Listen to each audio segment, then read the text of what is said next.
Vamos lá. Aqui, Nicolas Carvalho pergunta: por favor, me dê um conselho sobre como superar mágoa, raiva e perplexidade dentro dos esquerdistas. Né?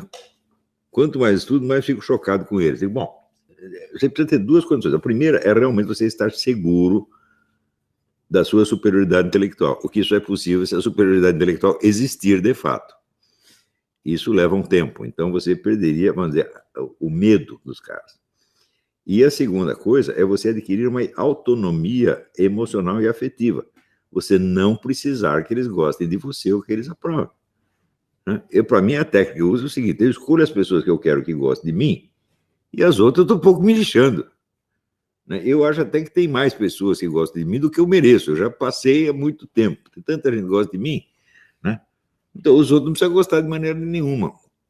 Agora, se há uma expectativa de aceitação social, né, ou até de afeição, você está lascado. Você não pode precisar de jeito nenhum. Você tem que agir como o psiquiatra no hospício. Eu vi um brilhante psiquiatra brasileiro, o Dr. Juarez Strachman, trabalhar. Assim, ele tratando com os louquinhos dele era o ser mais antipático do mundo. Ele queria curar os caras, e os caras de fato curava, tá entendendo? Ele não tentava ganhar a afeição deles, ele não precisava da afeição. Né? Então, hoje em dia, o pessoal dá muita importância a isso, né? A ser gostado, é a carência afetiva do brasileiro. Supra a sua carência afetiva apegando-se às pessoas que você verdadeiramente gosta e desprezando os outros, porra. Não há outro jeito de fazer isso. Porque se é aprovado, gostado por todo mundo, mas nem Jesus Cristo conseguiu, por que você vai conseguir? Não é isso?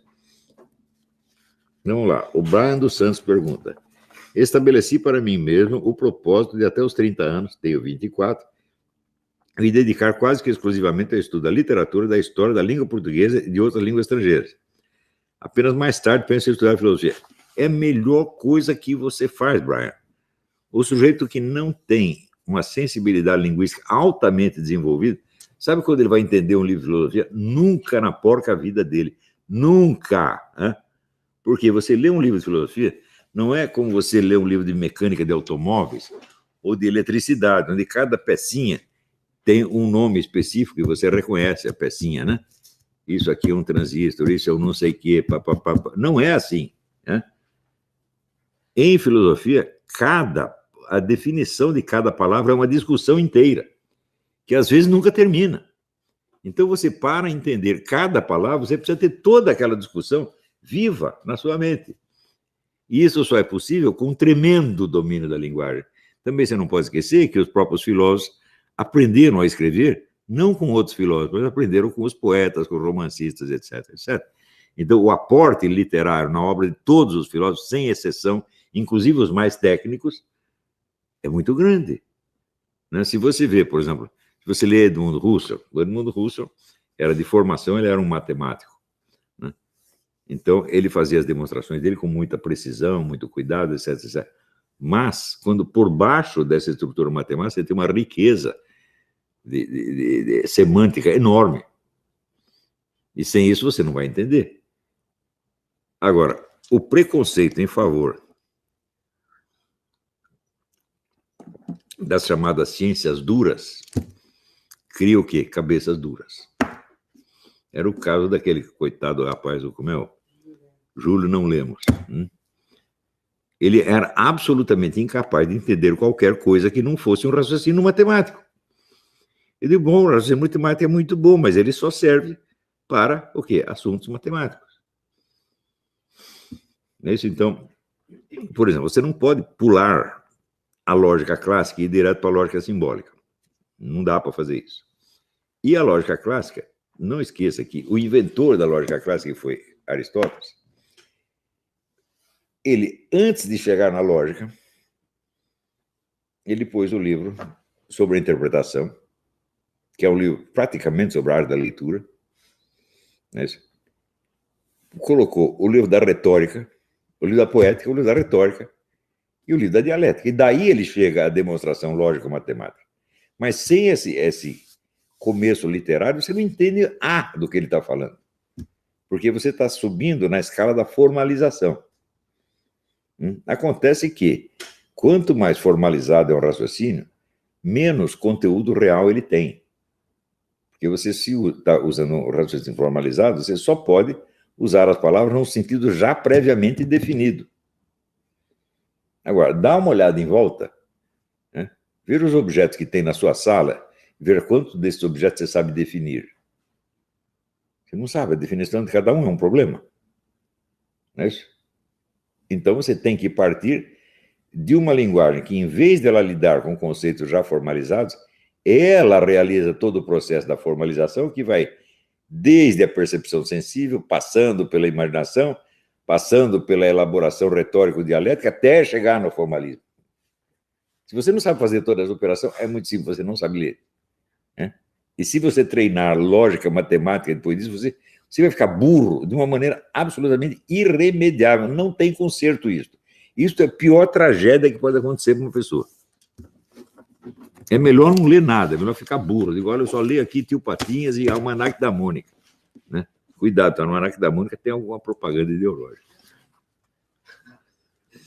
Então, vamos lá. Nestor Emílio Lursen Júnior. O curso Política e Cultura no Brasil pode auxiliar os alunos no estudo e combate à manipulação comportamental nas escolas e universidades? Bom, eu acho que ele é útil para isto, mas é uma utilidade muito pouca, muito remota, porque o curso não diz respeito, vamos dizer, à atividade militante. Ensinar como se combate essas coisas... Olha, eu durante quase 10 anos eu ofereci um curso de formação de líderes e militantes políticos. Eu só disse o seguinte, eu dou esse curso de graça, mas alguém tem que pagar a vinda dos alunos e a estadia deles aqui, porque eu não posso dar aula para 10, 20 caras, ainda pagar o hotel deles e pagar a comida deles, eu não vou aguentar. Então alguém tem que subsidiá-los. Nunca apareceu. Né? Tem um monte de caras, nós precisamos difundir as ideias liberais, etc, etc. Tudo papo furado. Né?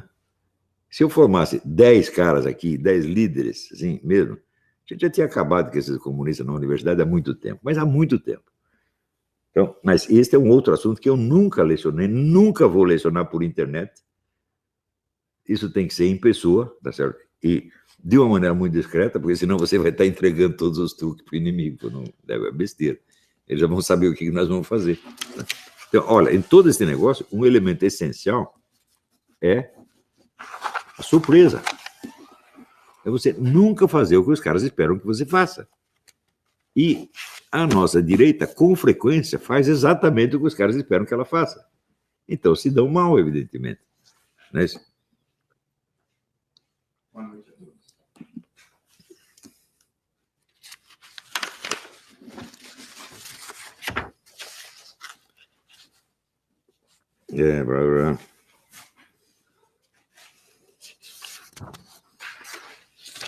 Aqui, Érico Azeite. Professor, sou muito jovem e estou tendo uma apreensão muito pobre do COF. Alguma recomendação do senhor a mim e a quem mais venha? E tem que responder que nem o Nelson Rodrigues, envelheça. Ou seja, você volta a este curso muitas vezes, porque a apreensão no conteúdo intelectual depende da sua capacidade de processar, junto com o conteúdo verbal apreendido, a experiência humana a que ele se refere. E a experiência humana não vem quando você chama, ela só vem com o tempo. A verdade é filho do tempo, dizia Santo Tomás de Aquino. Não tenha pressa de entender nada. Você pensa assim, olha, eu vou dormir hoje sem ter entendido nada daquele negócio assim. Eu digo, e daí, o mundo vai acabar por causa disso? O mundo está esperando, né, o meu parecer a respeito? Se eu não explicar tudo para o mundo vai acabar. Não, o mundo está pouco se lixando, ele vai continuar do mesmo jeito. Então, dê graça a Deus, oh Deus, que bom que o problema é seu e não o meu. Então, vai devagar, não se afobe.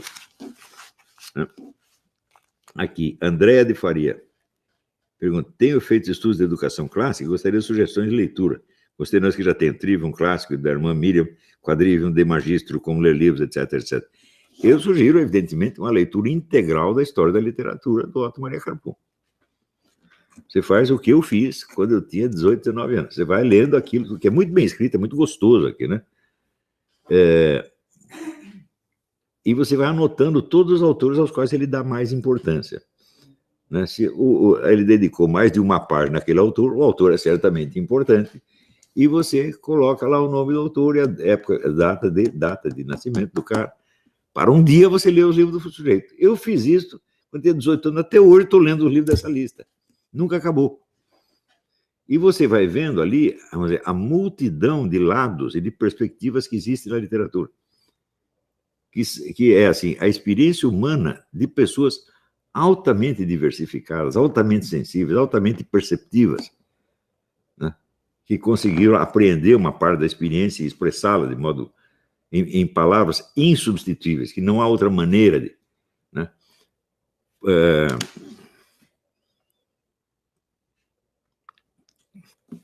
Por exemplo, se você lê o livro do Knut Hamsun, Fome, é um livro de memória escrito sobre a juventude dele, quando ele estava sem emprego, ele não tinha o que comer, né? A experiência da humilhação que o sujeito passou, né? Ninguém conseguiu retratar isso desse jeito. Então, claro, fome todo mundo pode ter, né? Então, você compara assim, o Lula chorando, ai, minha infância pobre de menino do Nordeste, com o livro do Knut Hamsun. Né? A fome é a mesma, entendeu? Mas a do Lula você ri, e a do Hamsun você chora. Embora, sob outros aspectos, o Hamsun não prestasse absolutamente, era um cara meio nazista, etc. Mas, na descrição da fome, foi insuperável. Né? Então, eu sugiro o Otto Maria Carpo inteiro e um livro do Gilbert Hyatt, H-I-G-H-E-T, Gilbert Hyatt, chama The Classical Tradition. É sobre a presença do legado greco-romano na literatura moderna. Então, quantos temas da literatura greco-romana reaparecem na literatura do ocidental de 20 séculos. É um livro de uma riqueza extraordinária, e o que você vê ali é a atualidade desses temas, da mitologia grega, do teatro grego, do direito romano, está tudo presente na nossa vida. Então, estudos clássicos é isso, né? Estudo clássico não é você se interessar por o que se passou lá, mas por aquilo que de lá se transmitiu até aqui e está vivo ainda hoje, né?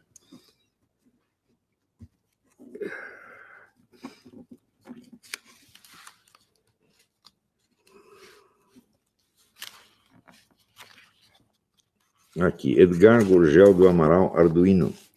O plano chamado Global Compact for Migration da ONU quer, ao que parece, tornar a migração um direito universal, do mesmo nível dos direitos humanos. Bom, você sabe que o truque desse pessoal, qualquer novidade que eles inventam, eles impõem como se fosse um direito universal, uma cláusula pétrea, que tem a mesma validade universal, né, dos 10 mandamentos, da álgebra elementar, da lei da gravidade, etc, etc, e quem está contra é louco. Eles fazem isso mesmo. E fazem isso com tanto mais, quanto mais absurda é a coisa que eles estão proclamando. Então, ao fazer isso, eles destroem o que é a razão humana, evidentemente.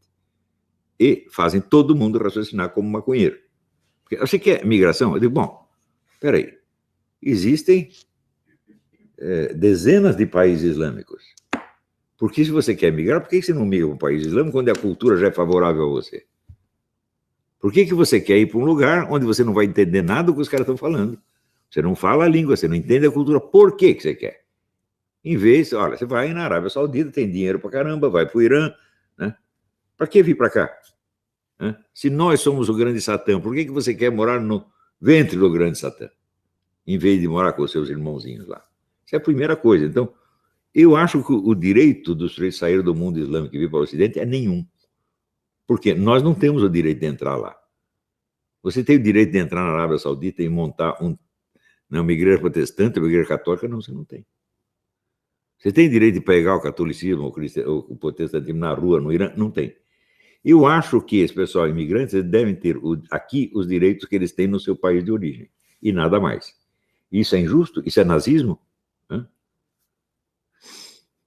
Se isso é nazismo, então eu pergunto, o que seria a democracia? O que seria a igualdade, a tolerância? Não é isso? Quer dizer, a não ser que o sujeito saia de lá provando que ele é um perseguido político.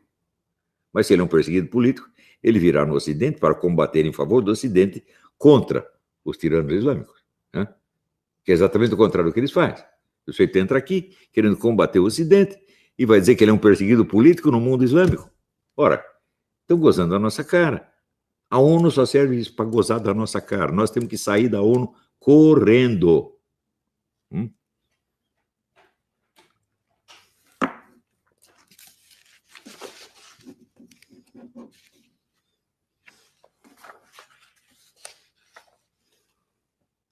William pergunta: o Brasil está numa situação calamitosa há muito tempo e esses agentes disseminadores de ideias perversas possuem alta projeção mediática. Promover a liberação da maconha é entregar o alvará aos narcotraficantes, correto? Sim, mas a coisa é pior ainda, porque quem começou a repressão da maconha foi a esquerda. Essa semana eu estava lendo um depoimento de um médico inglês. Eles foram na Inglaterra até os anos, acho que 50, 60, uma coisa assim. Maconha era liberada e os médicos estavam autorizados a receitar maconha em doses controláveis para manejar o viciado, e o número de viciados era pequeniníssimo. Daí, a pessoa da esquerda lutou para ter o controle estatal da maconha. A hora que começou o controle estatal da maconha, veio o quê? O contrabando chinês maciço. Daí fizeram dinheiro, infectaram o Ocidente inteiro com maconha. Veja, antigamente os brasileiros sabiam disso porque a nossa mídia noticiava. Se você procurar nos arquivos do Estadão, há uma série de artigos de um articulista excelente, um analista político chamado Nicolas Boer, era um húngaro, imigrante. Tem uma série de artigos dele sobre o uso estratégico das drogas pelo governo chinês. Quer dizer, drogar o Ocidente, estupidificar todo mundo. E conseguiram. Só que eu já expliquei que a inteligência, ao contrário da saúde e do dinheiro, é uma coisa, quanto mais você perde, menos você dá pela falta. O sujeito não percebe que ele é idiota, por quê? Porque ele é idiota. Pô.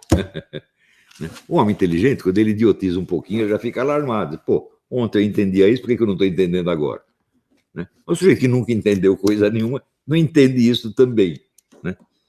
Então,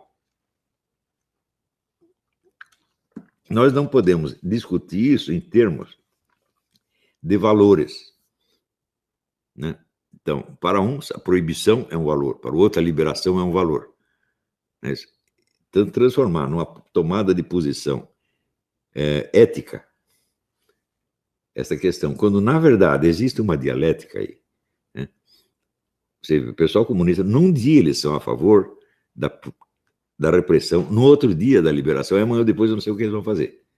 Então, o negócio é captar esse jogo estratégico e desmascará-lo.